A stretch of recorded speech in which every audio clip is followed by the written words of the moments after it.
क्या आपको बाइबल की वो कहानी याद है जब यीशु पानी पर चलते हैं और पतरस उन्हें देखकर कहता है, प्रभु यदि तू है तो मुझे भी बुला, मैं भी पानी पर चलना चाहता हूँ। और यीशु कहते हैं आ। और हम देखते हैं कि पतरस भी पानी पर चलने लगता है, परंतु थोड़ी देर बाद वो डूबने लगता है।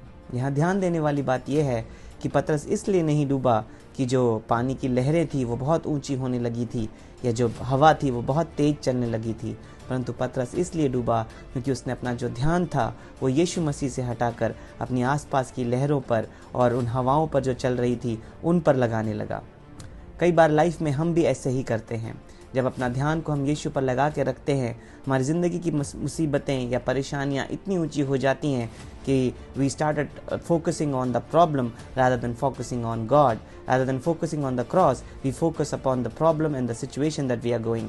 हम अपनी समस्याओं के ऊपर ध्यान देने लगते हैं, हम अपनी परेशानियों के ऊपर ध्यान देने लगते हैं और परमेश्वर की ओर ध्यान देना छोड़ देते हैं और डूबने लगते हैं।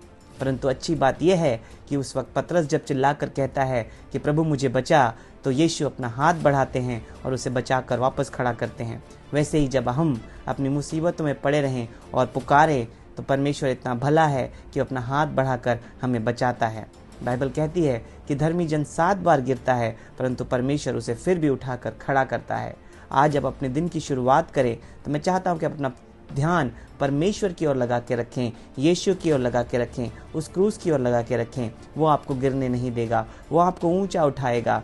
पर बाइबल कहती है कि वो तुम्हारे पाँवों को इतना मजबूत कर देता है कि वो आप चट्टानों पर चलते हैं हिरनियों के समान। आज परमेश्वर आपको वैसा बनाए कि जब आपके सामने मुसीबतें आए, परेशानियाँ आए या लहरें आए और या तूफान आए, आपका ध्यान केवल यीशु पर हो और वो यीशु आपके आगे आगे चले और आपके लिए मार्ग निकाले। God bless you.